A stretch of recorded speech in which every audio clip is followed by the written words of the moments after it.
Step 7.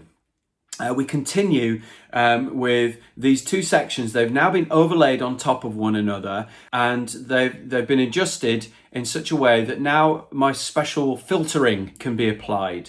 So let's talk about color theory. Let's say if we took a layer that was red and we took a layer that was yellow, and we gave them 50% transparency each and overlaid them on top of one another, the resulting output would be some form of orange.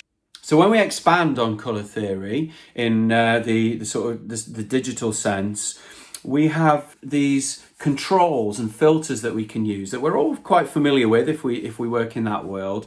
And when we use Photoshop, or even online in CSS, you can apply some of these algorithms. They're well known.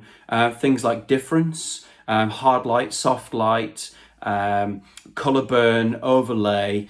These have specific mathematical processes or functions that get applied when two layers are pressed on top of one another.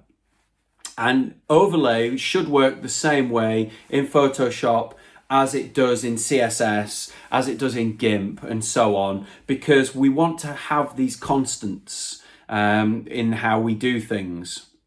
Now, for me, sometimes those constants aren't clear at all. So what I've decided to do is, rather than overlaying a red and a yellow and producing an orange, if I overlay a red and a yellow, I'd like to produce a blue.